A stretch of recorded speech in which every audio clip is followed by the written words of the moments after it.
Bom dia, senhores e senhoras.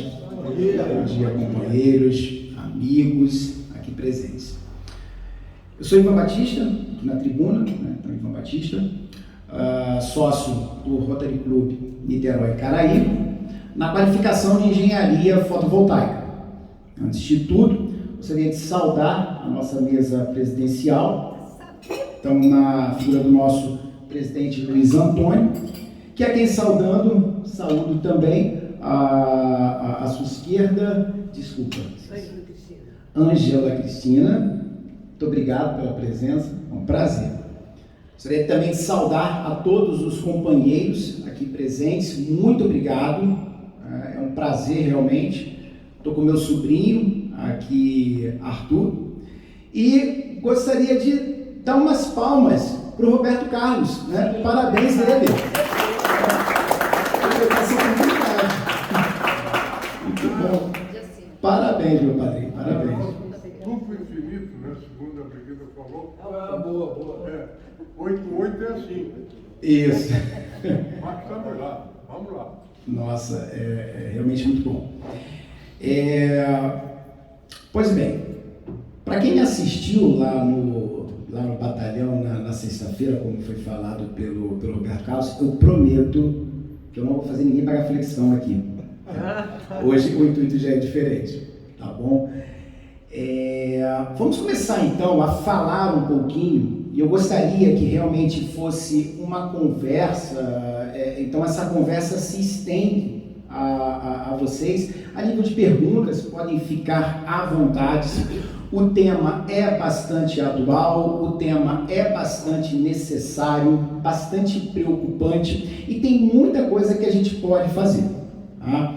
Esse tema, ele não se resume a sistemas solares, a sistemas fotovoltaicos, ele vai além, mas é claro, qualquer dúvida nesse sentido também de fotovoltaico, eu terei todo o prazer de tentar responder aqui.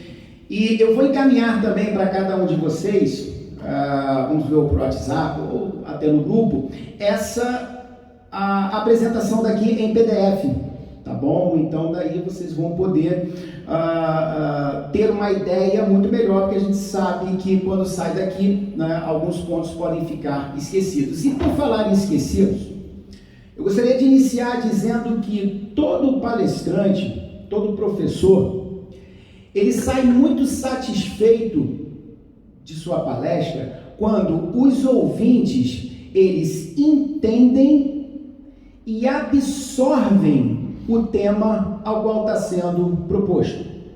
Eles entendem o tema quando saem daqui, como o Roberto Carlos muito bem falou aqui na apresentação, comentando, falando, né, com os seus pares, aqui no nosso caso rotariano, nas suas casas, no trabalho, enfim, o que foi falado. Isso é entender, eles realmente entenderam a proposta do assunto. Mas eles absorvem quando eles praticam o que foi falado.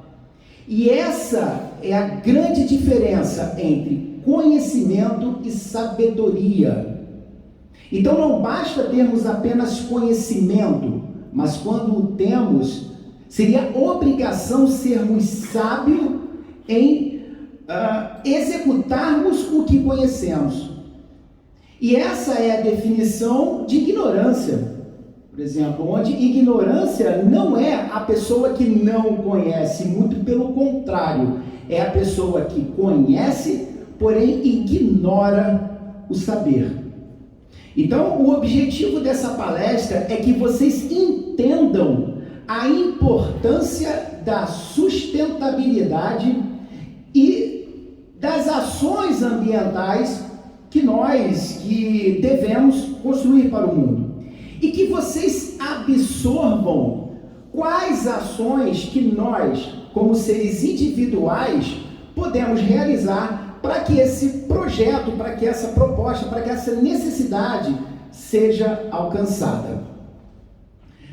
Eu sempre gosto de citar algo que um professor de física meu falou na graduação, o professor José Gatto, onde eu não me esqueço das suas palavras, em que ele dizia que elimine todos os animais da face da Terra, as bactérias, os insetos, animais peçonhentos, enfim. O planeta Terra ele vai morrer. Ele não tem condições de subsistir. Agora, retire os seres humanos, que matam os animais, enfim. Retire os seres humanos. O planeta Terra vai fazer... Infelizmente. Vai sobreviver. Infelizmente. E é essa consciência que nós temos que passar a ter, porque obviamente isso que era falado pelo meu professor e por mim repetido durante várias vezes, está se generalizando, né? É um ponto generalizado. Né? Nós sabemos o quanto existem pessoas, seres humanos imbuídos nas práticas, nas boas práticas ambientais e sustentáveis. Né? Então é isso que nós vamos ver aqui, o que nós podemos fazer. Então, primeiramente, o que é sustentabilidade? E por que eu trouxe esses dois pontos que parecem ser muito similares, ou talvez até a mesma coisa para muitas pessoas? Sustentabilidade e meio ambiente. Mas nós vamos ver que eles se correlacionam, mas não são a mesma coisa necessariamente. Pesquisando sobre sustentabilidade, procurando uma resposta um pouco mais técnica, eu achei na fonte Wikipedia algo muito interessante, que diz assim: sustentabilidade é uma característica ou condição de um processo ou de um sistema que permite a sua permanência por um determinado prazo. Perceberam? Então, sustentabilidade é quando eu consigo manter determinada coisa por um prazo suficiente que eu preciso para que aquela coisa funcione. Isto é ser sustentável. E por que eu disse que às vezes os pontos se misturam entre sustentabilidade e meio ambiente? A importância é tão grande de se trazer, de se falar nisso hoje em dia, que as pessoas vão pensar que sustentabilidade, ela é não poluir, por exemplo. Não necessariamente. Nesse ponto nós vamos falar de ações ambientais. Mas sustentabilidade é quando você sustenta algo para que esse algo continue funcionando. E nós vamos entender o que eu estou falando. Existem duas grandes colunas, digamos assim, de fonte de energia, ainda nesse ponto sobre sustentabilidade. A fonte renovável e a fonte não renovável. Alguém poderia me dizer, bem rapidamente, qual a diferença entre fonte renovável e não renovável? É que a renovável é aquela que não se esgota. E a não renovável é aquela, ao contrário, né? A não renovável é aquela que se esgota, né? E a renovável é aquela que tem, assim... Que não se esgota. Que fartamente no ambiente, vamos dizer assim. Perfeito. Essa pergunta, obviamente, foi provocada, né, por mim, porque esse é o pensamento. Você está certo, num certo ponto você está certo, tá? Analisando qual a fonte de energia renovável, mas eu quis trazê-la provocando justamente para nós entendermos esse ponto de sustentabilidade. Não necessariamente fonte não renovável é aquela que se esgota, não, e renovável é aquela que não se esgota.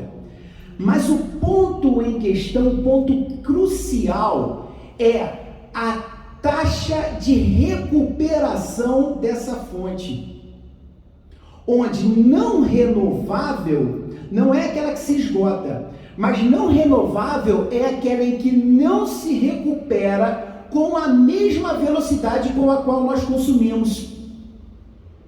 A não renovável, ela vai até se recuperar, mas se nós formos pegar, por exemplo, carvão mineral, gás natural, petróleo, fontes de energia não renováveis, combustíveis fósseis, estes se apresentam para a gente na condição em que ele está, mas por um processo de cerca de 200 milhões de anos atrás, onde submetidos a determinadas pressão, temperatura, eles chegaram dessa forma.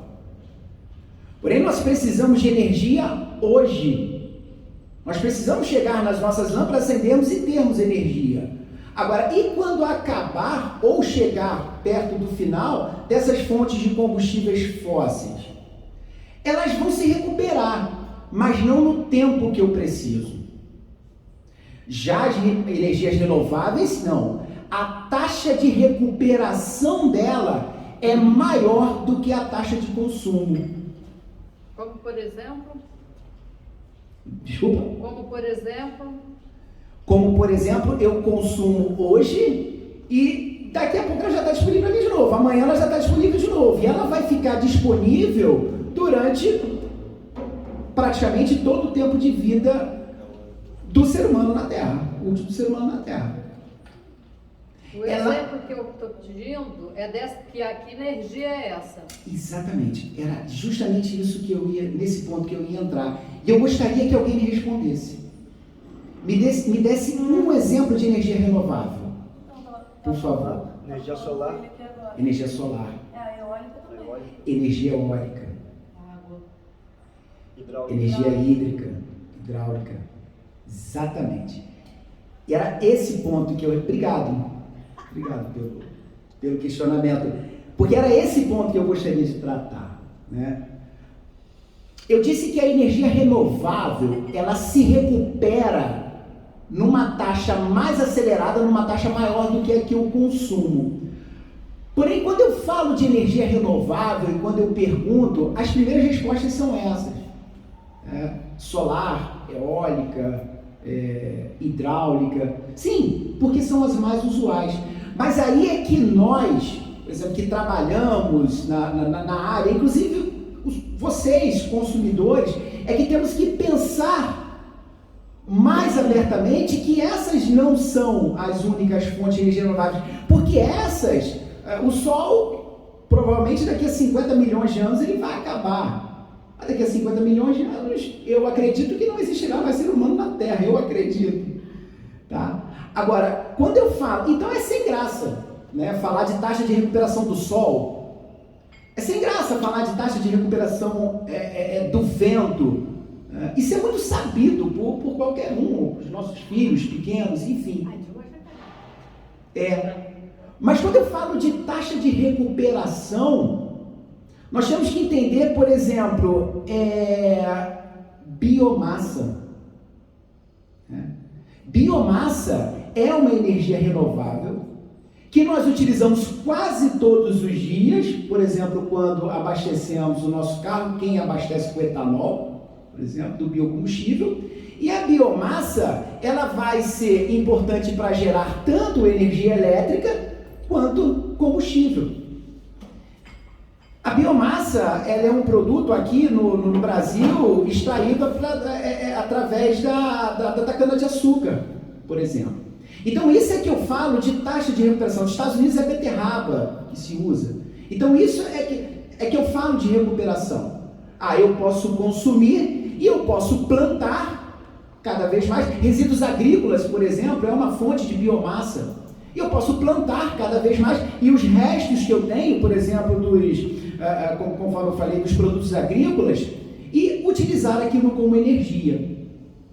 Tá? Então, esse era o ponto que eu gostaria que ficasse bastante claro aqui, sobre o que é sustentabilidade. Bom, além desse ponto, nós veremos sobre efeito estufa, qual a importância e qual o risco dele para o planeta Terra. E o que o mundo tem feito através de seus países, através das suas organizações, para combater o aumento do efeito estufa que gera o aumento da temperatura global. Quais foram as primeiras ações, o que tem sido feito hoje e E qual o nosso objetivo? O que nós devemos atingir? Bom, energia. Um ponto também muito... Primeiramente, ficou clara a questão de sustentabilidade. Maravilha. Energia, que aqui é um ponto que a gente chega bastante complexo. E por que complexo? Nós já vivemos no mundo 5 revoluções tecnológicas. Dessas 5 revoluções tecnológicas, uma começou lá no século XVIII, e do século XVIII até o nosso século, já se passaram mais 4. Então essas revoluções, elas têm acontecido numa taxa muito rápida. E qual a problemática disso? A cada revolução tecnológica se exige mais quantidade de energia. E é isso que nós temos que aprender a lidar, como nós iremos lidar com isso. Energia... Falando um pouquinho do conceito, eu gosto de falar isso porque as escolas, elas dizem, o que é energia? Energia é a capacidade de produzir trabalho. É isso que todos nós aprendemos na escola.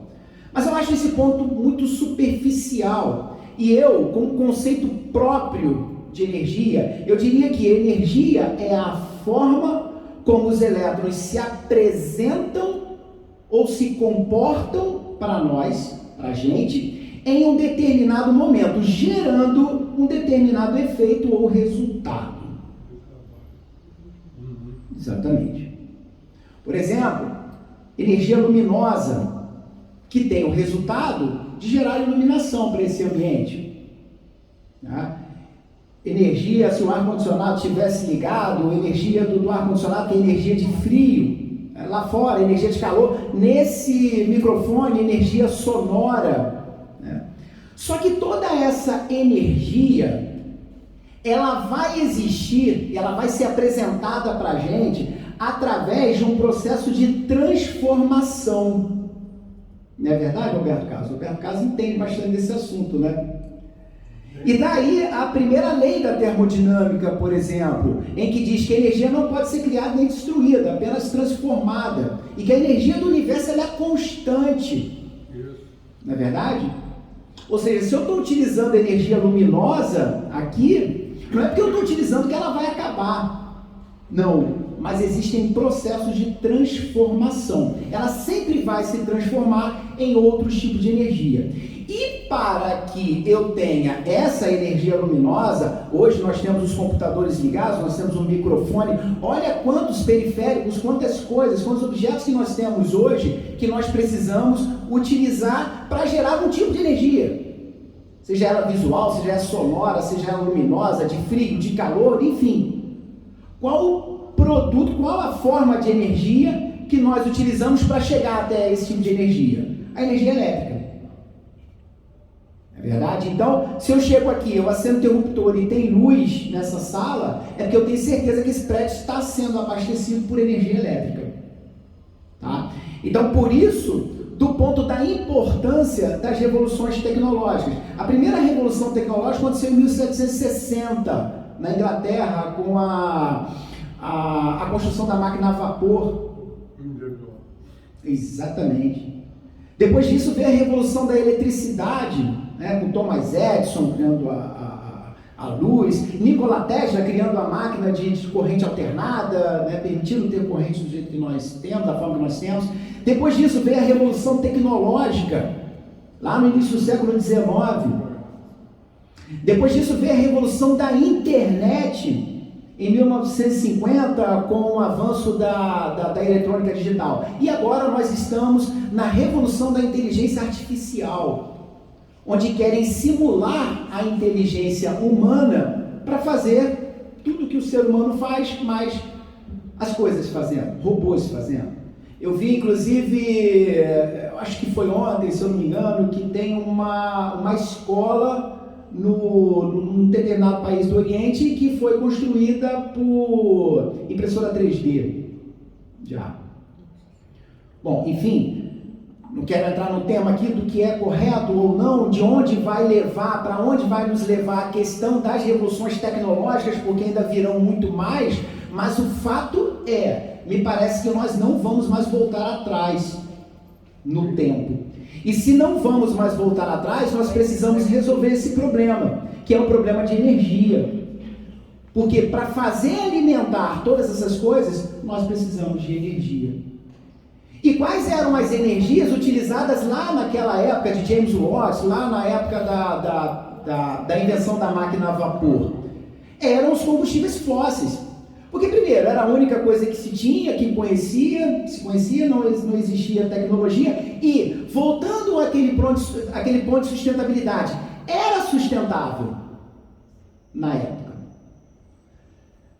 Não colocando a questão da poluição, né, que isso nós vamos falar, o quanto que esses gases produzidos pelos combustíveis fósseis são poluentes, mas eles eram sustentáveis, porque estava iniciando a exploração e eles tanto eram sustentáveis que eles existem até hoje, e até hoje o mundo é dependente, muito dependente, do carvão, do petróleo, do xisto, do gás natural, enfim. Né? Porém, chegou um tempo em que nós não podemos mais contar com esses tipos de energia. Né? Elas já geram um alarme para a gente.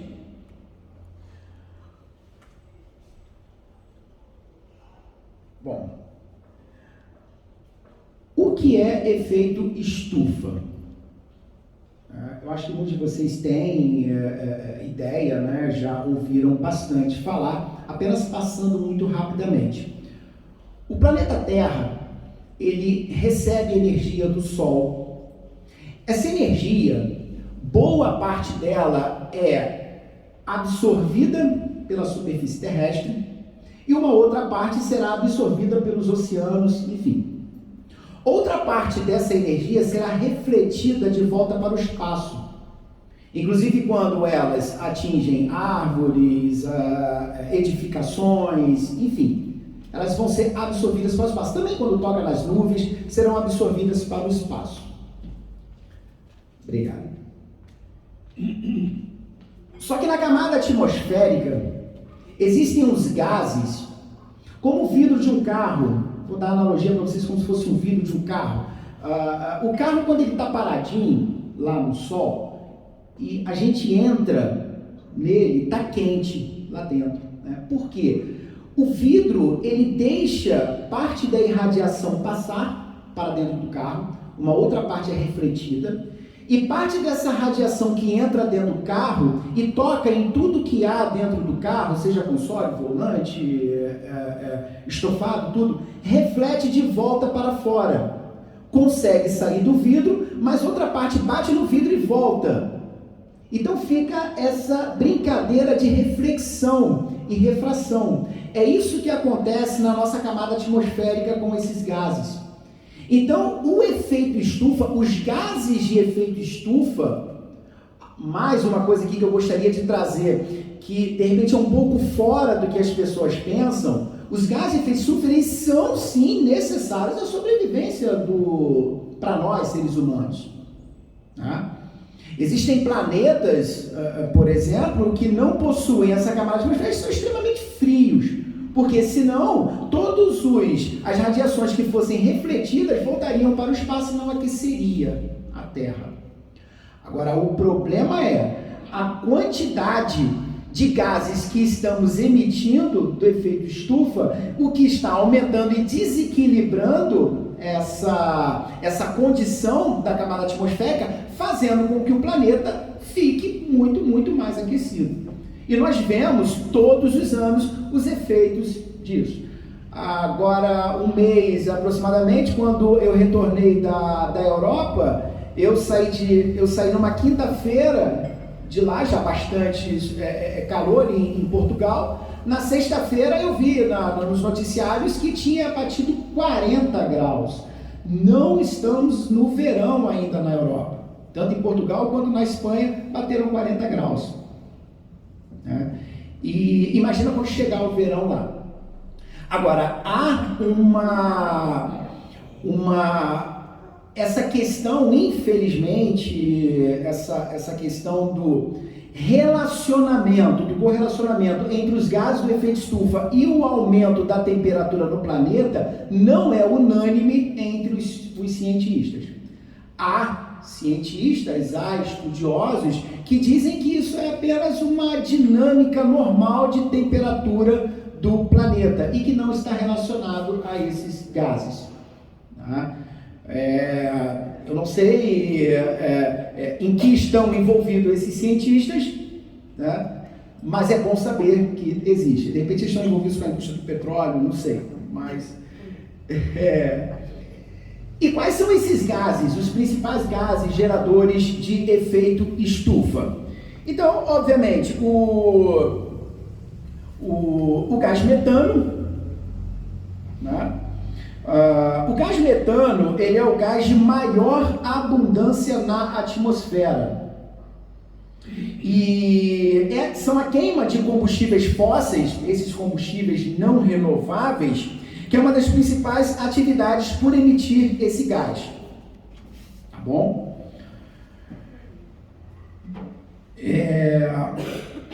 O dióxido de carbono, tá? Esse é o segundo gás que mais contribui para o aumento das temperaturas globais, com poder 21 vezes maior que o gás metano.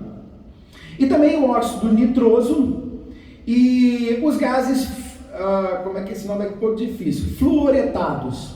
Tá? Esses gases fluoretados são gases emitidos pela indústria eletrônica, gases emitidos na construção de alumínio, enfim, coisas que nós utilizamos bastante. Tá? E quais são as consequências do efeito estufa para a gente aqui no planeta Terra? Derretimento das calotas polares e aumento do nível do mar. Agravamento da segurança alimentar. Extinção das espécies e danos a diversos ecossistemas. Perdas de terra em decorrência do aumento do nível do mar, fazendo esses movimentos migratórios obrigatórios. E escassez de água em algumas regiões e problemas de saúde provocados pelo aumento do calor. O que se fala de aumento de temperatura é que o mundo não pode avançar. Hoje ainda se admite esse número a 12 graus Celsius, não pode. Antes era 1,5. Agora os cientistas já aumentaram um pouquinho mais. Vamos chegar a 12 graus, vendo a impossibilidade de manter 1,5. Então 12 graus hoje é o que se trabalha e é inadmissível que se aumente a mais que essa temperatura. Muitas pessoas se perguntam, mas 2 graus, apenas 2 graus, nós estamos falando em escala mundial. E só para vocês terem uma ideia, hoje, atualmente, foi registrado um aumento de temperatura de 0,85 graus no continente e 0,55 graus nos oceanos. Tá? E já provoca todo esse desequilíbrio de temperatura no planeta.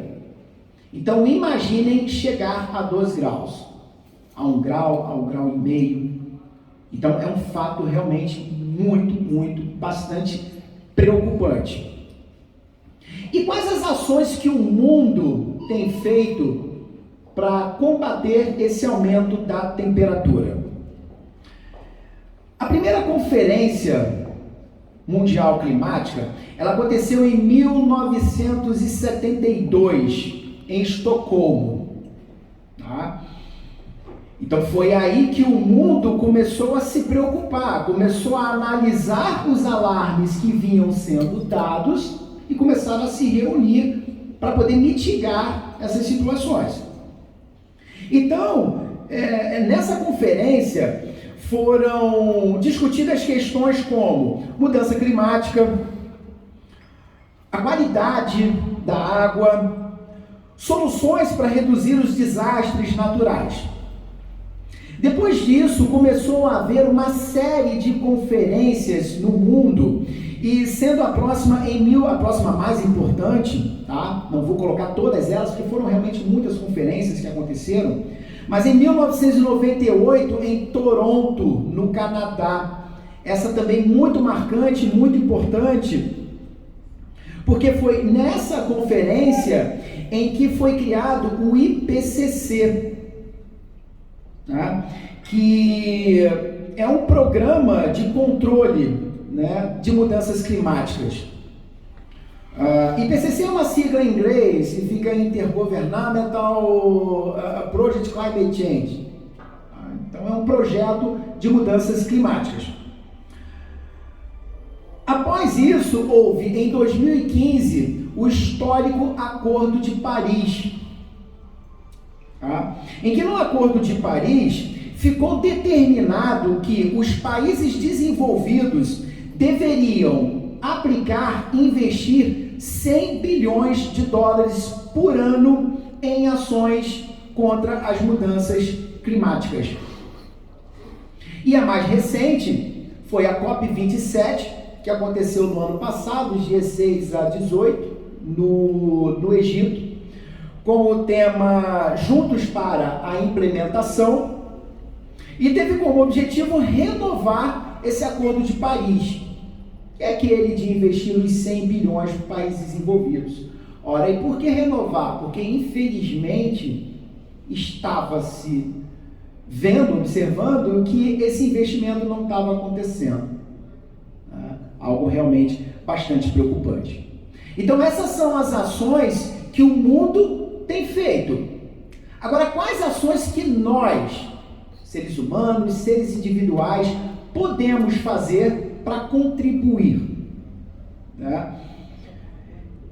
Evitar o uso do plástico.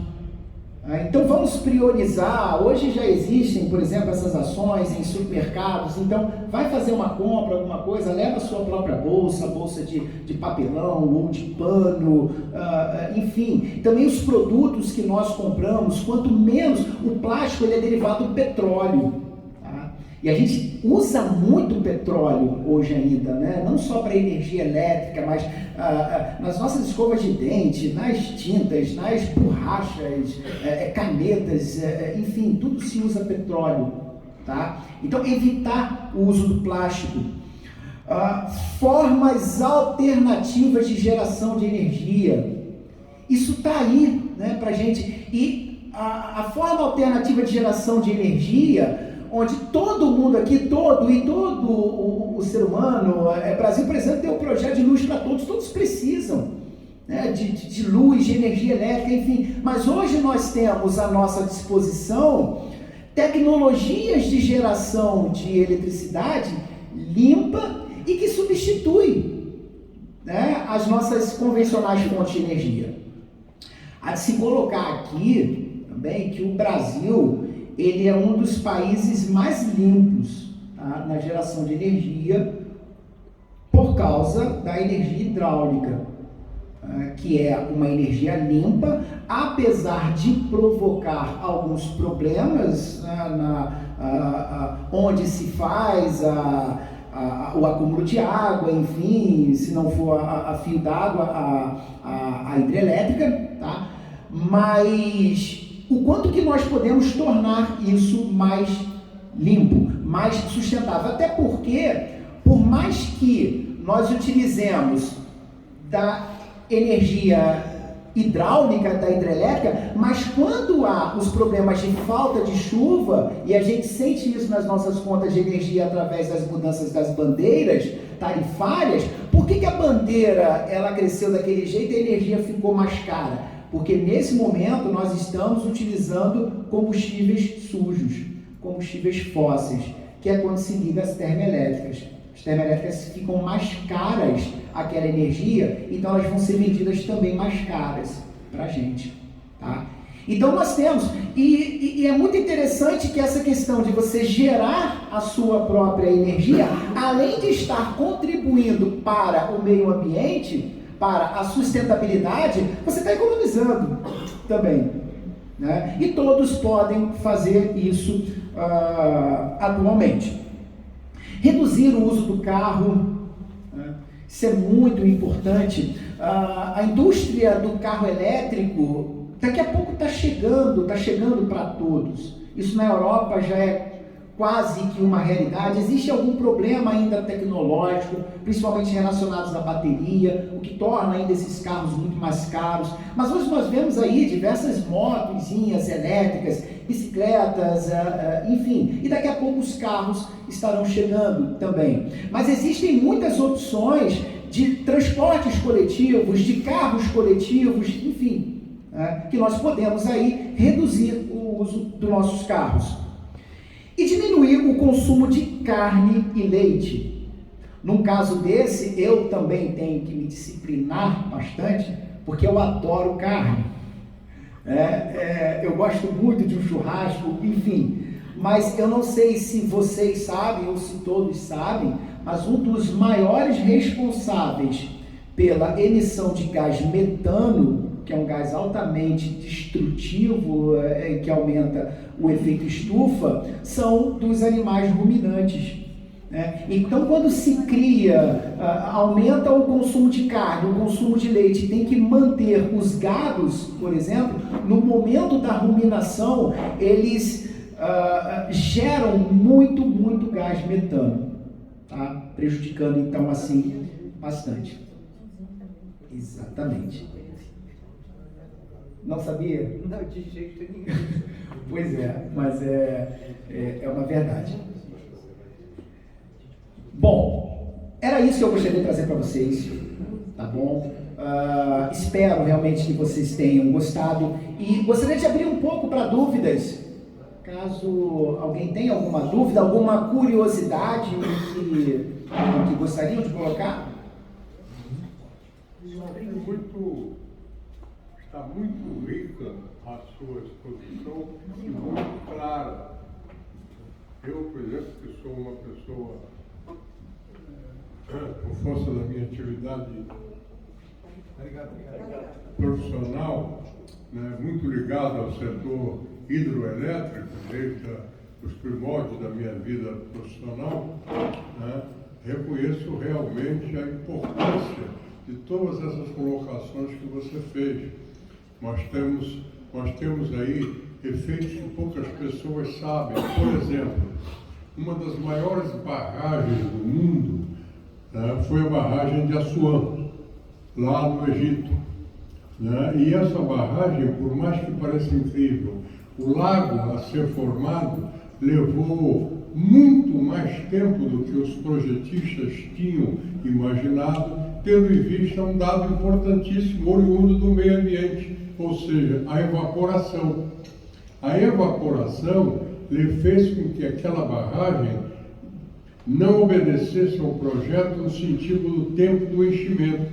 Ela levou dezenas de anos, diferente do que tinha se previsto, para chegar próximo, não chegou ao total, do nível de projeto para a água daquela barragem. Exatamente por um dado que até então não se tinha muita informação, que era o altíssimo coeficiente de evaporação prestados ali.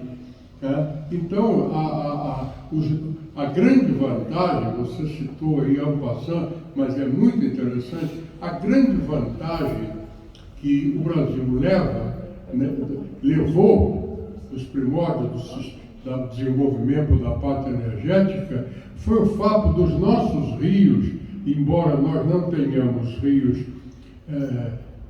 o encachoeiramento, chama-se o encaixoramento dos nossos rios tenha sido um elemento prejudicial ao desenvolvimento da navegação dos primórdios da nossa colonização, porque isso evitou que nós tivéssemos uma penetração do agente colonizador similar ao que tem nos Estados Unidos, onde o Mississippi entra pelo meio do país afora e a partir do Mississippi, os seus afluentes foi que iniciou a própria colonização dos Estados Unidos, dos primórdios, ainda por franceses e ingleses principalmente. Posteriormente, então, tivemos a parte portuguesa. Então, eu hoje, com os avanços tecnológicos que surgiram, etc., e as outras manifestações de energia que você muito bem citou, que é a energia eólica, a energia agora a fotovoltaica que está aí, você como profissional da área está aproveitando, desenvolvendo. Então tudo isso faz com que nós venhamos a nos preocupar, viu, com esses detalhes para conduzir diminuir os efeitos prejudiciais que existem. Você citou aí várias vezes, e muito bem, né, essa questão relacionada com os cuidados, desde até coisas simples, como você falou ali, né, evitar isso, evitar aquilo outro, muito interessante. E isso aí, como eu sempre digo, muitas vezes nas nossas exposições sobre Rotary, né, eu sempre digo, nós temos que não somente ficarmos conscientes de tudo isso, mas nos transformarmos em arautos para outros meios ambientes. Cada um de nós é profissional na sua área, cada um de nós tem um círculo, né, onde nós atuamos, onde nós temos, vamos dizer, condições de apresentar esses esclarecimentos, como você muito bem prestou hoje.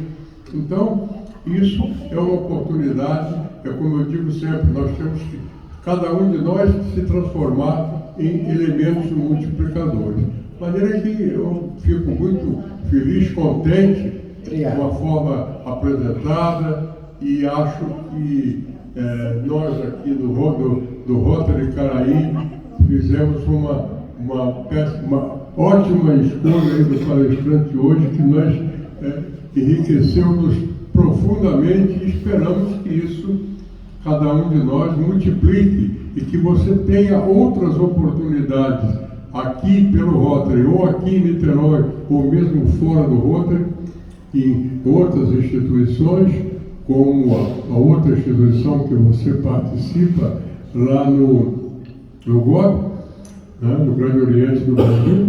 Então, poder divulgar e esclarecer essa parcela da população. Parabéns. Obrigado. Só gostaria, muito obrigado pela participação, pelo excelente comentário e aula. É sempre realmente uma aula te ouvir, Roberto Carlos, uma aula mesmo. Eu admiro muito, de coração. Tá? Só uma curiosidadezinha aqui, para finalizar mesmo. A energia nuclear. A energia nuclear, gente, ela não polui. É uma energia limpa, só a título de curiosidade mesmo. Porém, ela não é sustentável. Então, talvez não seja também a melhor opção. Então, por que ela não é sustentável? Como foi discorrido lá no início. Ela utiliza um produto, tá? Urânio. Esse produto, urânio, o Brasil é muito farto em urânio, mas uma vez ele tendo terminado, a gente não consegue construir urânio com a mesma velocidade que nós temos que consumir. Tá? Então ela não é sustentável.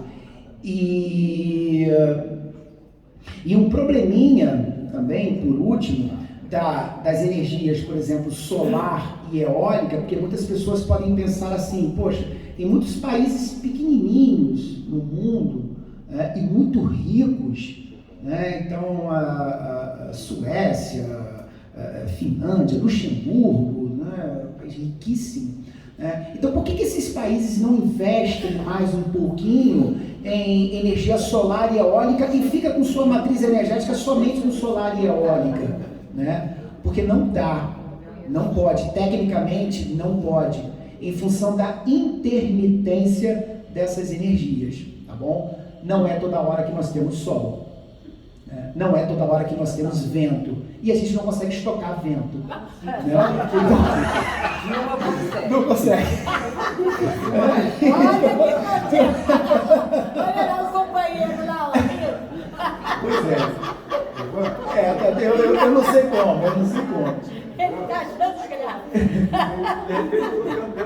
Tem uma outra coisa que você deve saber, mas que é muito interessante e é uma coisa que nem sempre é muito, vamos dizer, divulgado, de conhecimento, etc.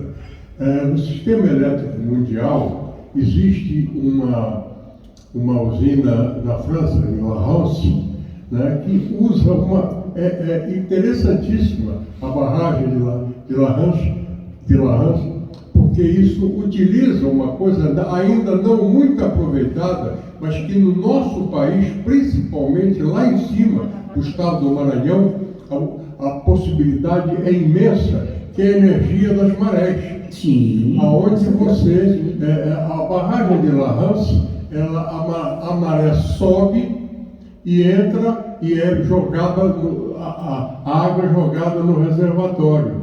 Isso acontece numa determinada hora do dia, na parte da manhã ou da tarde. Quando a coisa reverte, aquela água que foi armazenada lá em cima pela maré, ela desce gerando energia. Então essa brincadeira, nós temos aqui um aproveitamento ali ao longo da Dutra, da barragem do Vigário, que pertence à Light, né? E que faz isso, e pouquíssimas pessoas têm conhecimento. A UFRJ trabalha num projeto desse, atualmente. A UFRJ trabalha num projeto desse. Então, essa energia oriunda das marés também é outra, junto com a eólica, e é uma outra forma de coisa que nós temos que nos conscientizar. Essa barragem, ela é historicamente citada e todos nós sabemos, do setor energético, sabemos que o potencial que nós temos de maré, porque, gente, não é brincadeira, lá no estado do Maranhão é acima de 10 metros entre o nível do mar aqui, numa parte do dia, e o nível do parte quando a maré baixa. A pé aqui. Então, isso aqui é energia, que essa energia não é aproveitada por enquanto, mas dentro da matriz energética do setor elétrico brasileiro, essas coisas estão sendo consideradas. Mas, primeiro, o custo não é pequeno. Segundo, você dentro da matriz tem outros setores que estão mais disponíveis e custam menos. Mas é uma reserva que o Brasil tem melhor do que a maioria dos países do mundo. Nós temos que ter consciência disso. Exatamente. Tá? Por favor. Isso aí. Mais uma vez, Ivan. Nossa, obrigado. Primeiro, parabéns. Espero que todos nós Muito bom. tenhamos conscientização e, como eu digo sempre, nos transformemos em arautos das coisas que são apresentadas aqui no nosso querido Rotary Club Niterói e Caraí. Principalmente nossos queridos aqui que estão online conosco. Por favor. Mais uma vez, bom dia. Bom dia. Ao longo que você foi falando, eu fui lembrando, né, de quando eu estudei sobre esses assuntos.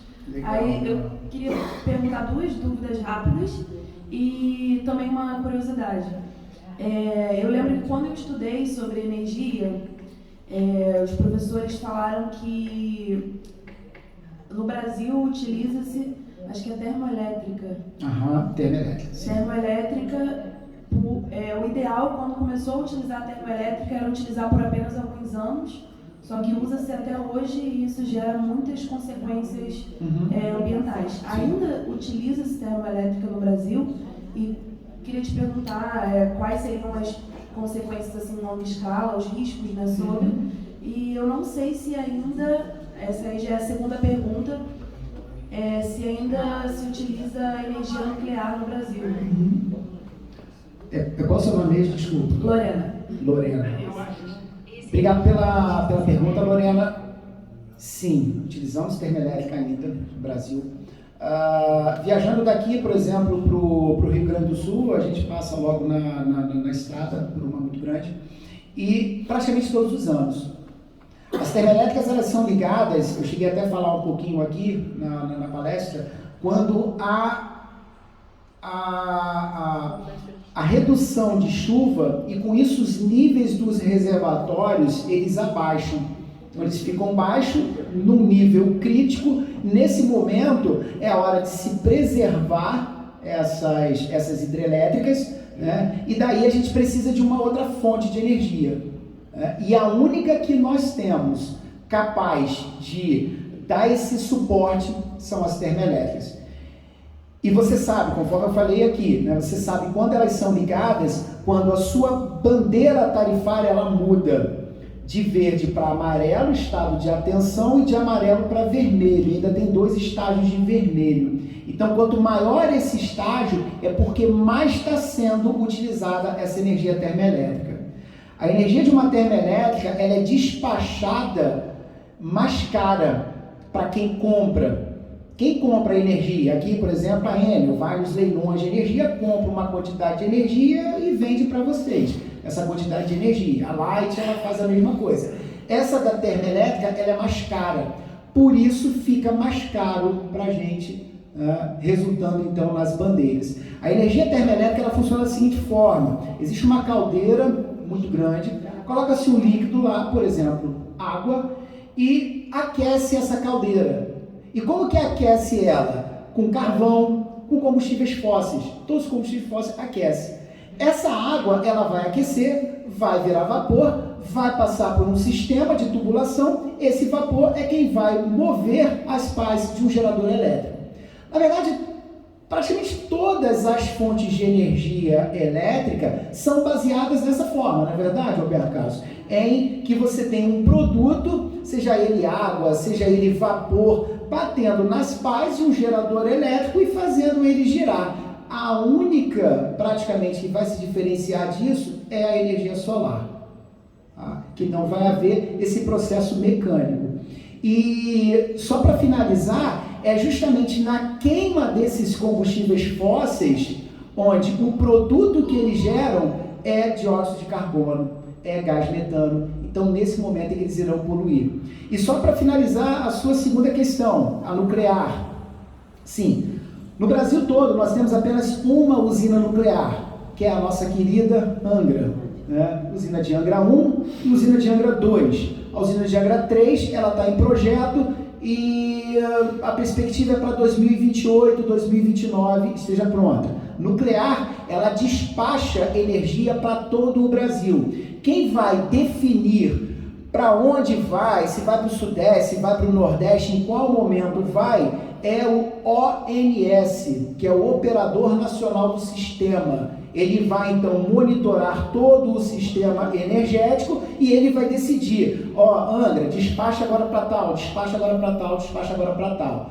Uma curiosidade, Angra, ela foi construída aqui em Angra dos Reis, foi escolhido esse local, primeiro porque era lá uma reserva, próximo dos mares, enfim, e por ela estar na região sudeste, então próximo dos centros mais consumidores, Minas Gerais, São Paulo e Rio de Janeiro, que são quem mais consome a energia nuclear, tá bom? Então, o custo da transmissão é muito caro quando você faz, por exemplo, o grande potencial que todos aí decantam da Amazônia, mas um dos elementos impeditivos é que a energia gerada lá tem que ser transmitida para cá.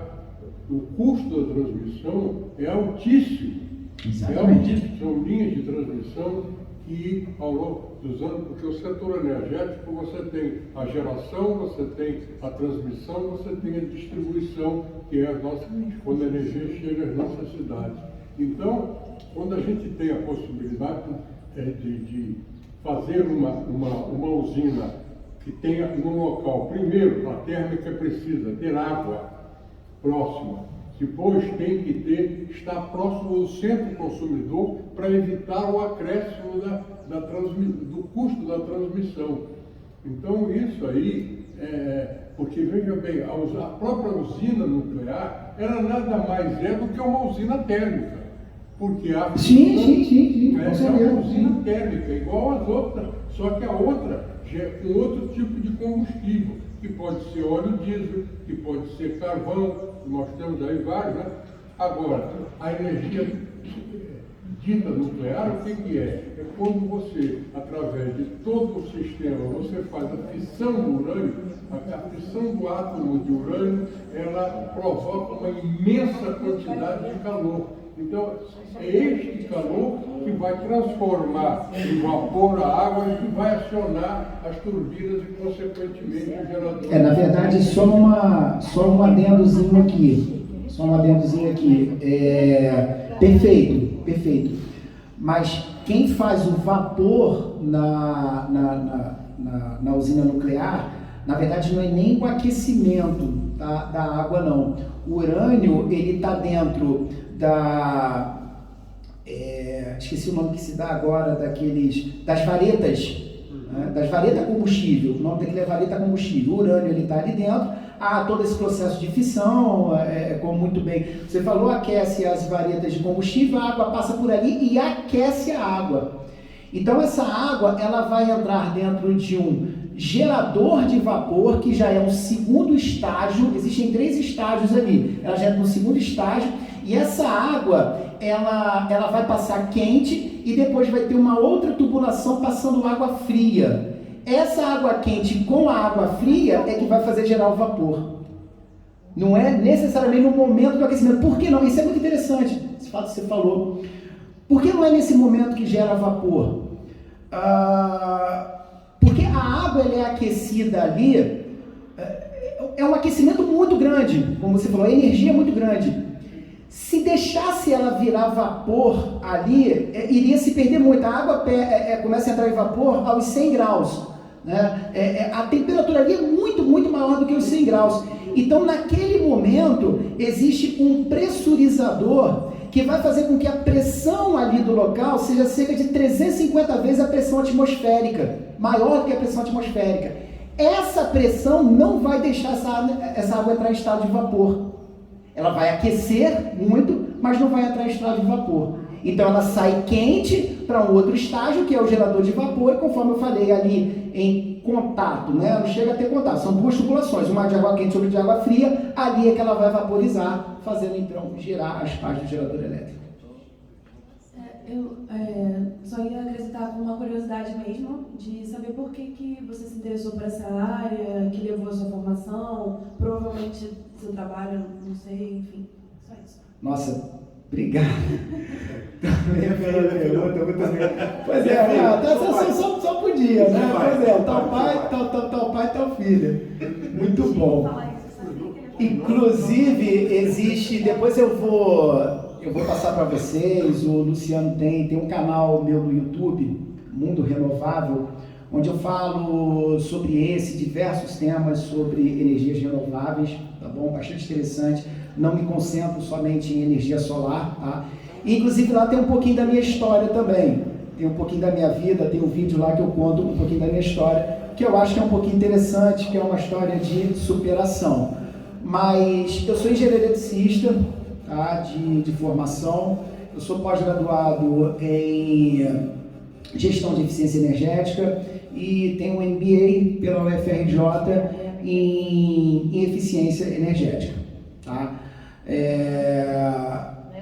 E eu trabalhava assim, com uma área mais ligada à potência na área de engenharia, tá? Elétrica, então subestações, geradores, coisas maiores, e eu sempre tive esse gosto, né? Eu tinha minha própria empresa, eu já tinha, e sempre tive esse gosto assim, muito grande pela sustentabilidade, pelo meio ambiente, enfim. E há 5 anos eu decidi então migrar para essa área. Então montei a minha empresa de energias renováveis, hoje com foco em energia solar, tá bom? E foi isso. Eu sou um entusiasta mesmo de energias renováveis, de todas as fontes de energias renováveis, de meio ambiente, enfim, mais ou menos por aí. Mas vê lá, meu canal que tem lá uns vídeos bem interessantes lá, inclusive sobre a minha história. Bom dia a todos, eu me chamo Débora.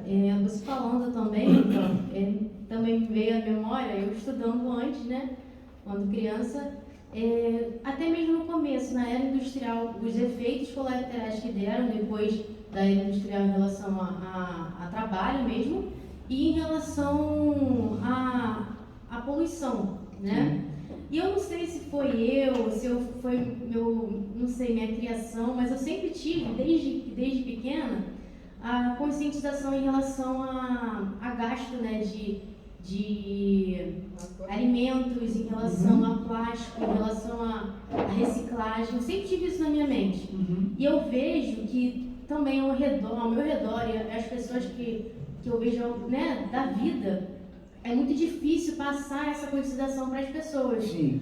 Até mesmo a questão, só um exemplo, né? Em relação ao canudo que a gente fala, só usa em 1 segundo e logo depois joga fora. Exatamente. Então, eu vejo que desde antes é muito difícil passar essa conscientização para as pessoas. E eu vejo que quando uma pessoa tem essa conscientização e começa a conversar um pouco mais com outras, você vai multiplicar esse mesmo pensamento.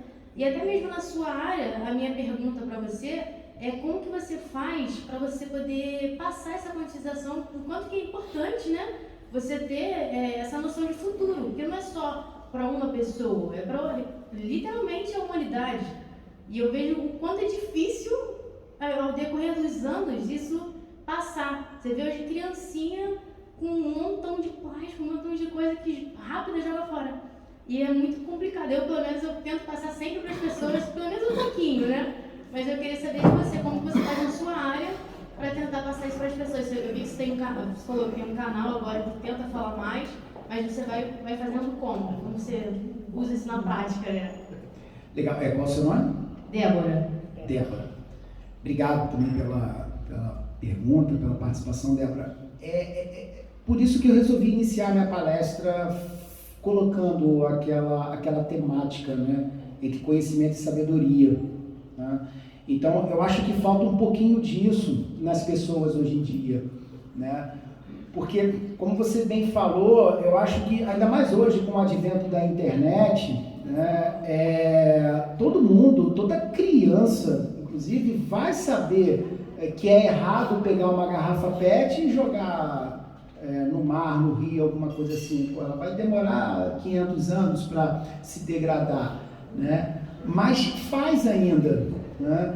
Nós sabemos que é errado usar muito carro, aí vai e usa ainda, enfim. Então, eu acho que falta um pouquinho disso mesmo. Isso é claro que vem de educação, de cultura, mas também muito disso que você perfeitamente falou, de ações, de pessoas que promovam isso. Eu acho que falta um pouco mais, e está aí um ponto que eu gostaria de participar mais hoje, que você falou, o que você tem feito. A correria do dia a dia e a necessidade de trabalho, por exemplo, faz com que a gente, às vezes, se envolva menos com essa prática. E nessa questão, o Rotary Club, por exemplo, ele caiu para mim assim como algo maravilhoso, porque eu trabalho com energia sustentável, legal, mas no Brasil, as pessoas me procuram para instalar os seus painéis fotovoltaicos para economizar dinheiro. Legal, é um ponto, vai economizar, mas não procuram pensando na sustentabilidade, não procuram por isso. Na Europa já, na Europa ele já tem um pouquinho desse pensamento, né? Mas falta um pouquinho disso e eu não tinha tanto tempo para isso. Agora, em 2023, eu comecei esses projetos, tá? Então comecei com o meu canal, por exemplo, que eu acho que é um meio importantíssimo de informações chegar a todas as pessoas. Procuro divulgar esse canal e tudo isso porque eu estou tentando alinhar tempo, né, com o meu trabalho, porque tudo isso dá um certo trabalho. E vou começar a fazer uns programas que eu acho muito importante, de palestras em escolas. Por exemplo, eu tenho clientes meus que são escolas, né, que tem lá os seus geradores. Eu já tive conversas, inclusive na semana que vem vou ter uma conversa com mais um diretor de uma escola no MEIA, onde, poxa, eles têm lá algo que é maravilhoso para dar aula para os alunos lá em física, em ciência, enfim. Exatamente. Então, eu acho que esse tema, inclusive, eu penso que deveria existir uma matéria exclusiva para isso nas escolas, né? Onde esse ponto ele é um pouquinho abordado lá em geografia, é um pouquinho abordado em ciência, mas muito pouco. Deveria sim ter. Então, mas isso vai exigir práticas políticas, participações políticas, participações governamentais e não governamentais, enfim, para poder proporcionar isso. A gente procura fazer a nossa parte. A minha, eu estou fazendo dessa forma, porque tudo isso que eu faço é um projeto pessoal. E o meu canal, as palestras, essa palestra que eu quis trazer aqui, né, mas vai precisar sim de participação de mais pessoas. Tá? Opa. Bom, só para finalizar, fazer alguns comentários. Bom, muito obrigado pela palestra. E os comentários que eu separei, eu achei interessante. Logo no início, a questão da sustentabilidade, porque a questão da sustentabilidade, realmente, quando a gente fala em sustentabilidade, todo mundo pensa logo em meio ambiente. Mas, na verdade, tem a ver com fazer algo que seja sustentável. E é um conceito que a gente utiliza muito em Rotary, né? Na questão do projeto, exatamente. Que é, uma ação não é algo sustentável, porque uma ação é você ir lá e doar a cesta básica. É bacana? É bacana. Mas você mata a fome daquela família durante um mês, mas não é sustentável, porque passou um mês, né? Ela vai ter fome novamente. Agora, se você faz um projeto onde você constantemente consegue distribuir alimentos, ele passa a ser um projeto sustentável, e ele passa a ser ainda mais sustentável, a gente consegue medir o nível de sustentabilidade no projeto, quando a gente vê que se o Rotary, ou o Rotaract, sair daquele projeto, o projeto consegue continuar sem a presença do Rotary ou Rotaract para tocar aquele projeto. E aí seria um projeto realmente sustentável. Então, interessante você trazer esse conceito que se aplica perfeitamente ao nosso dia a dia. Uma outra questão foi quando você falou da elevação do nível do mar, né, que é um dos problemas que a gente tem hoje com o aquecimento. E acho que eu vi ontem no LinkedIn um post, né, que eu acabo tendo muita conexão com o pessoal de incorporador, por conta do mercado e tal, que é a questão que a cidade de Nova York, acho que ela cede 2 milímetros por ano. E é muita coisa, 2 milímetros por ano. E aí é a ação do homem, quer dizer, tudo tem a ver com a ação do homem, mas, né, tem a ver com a questão da elevação do nível do mar, por ser uma ilha, e também pelo peso dos prédios, dos edifícios, que também vai fazendo com que a cidade vai cedendo. E um outro comentário, acho que a Débora falou, é a questão enfim, que tudo hoje é plástico, né? As crianças usam brinquedo, canudo, tudo. E aí, né, fazendo paralelo com o que o Ivan falou e com coisas que eu vejo no dia a dia, essa questão de hoje as crianças, gente, elas estão todas muito high-tech, né, digamos assim, muito tecnológicas. Então os pais dão logo para o filho um tablet, um celular, e cara, todo mundo aqui tem pelo menos um celular. Algumas pessoas provavelmente têm, por motivos profissionais, 2, talvez até 3, enfim. Então assim, toda hora a gente está consumindo energia, a gente está carregando um celular, está carregando o carregador portátil para quando estiver na rua conseguir carregar o celular. E aí tem que carregar o nosso tablet, o nosso notebook, o do filho, o tablet do filho, o filho está brincando, descarrega, já usa o tablet direto no carregador. E é meio bizarro isso, porque antes era só os brinquedos de plástico, que eram limitados, e hoje é quase que 24 horas por dia você consumindo, porque você vai dormir, você já coloca o celular para carregar, e acorda e carrega o carregador portátil, enfim, fica num ciclo, meio bizarro. Mas é isso, Ivan. Muito obrigado pela palestra e uma salva de palmas, gente. Obrigado.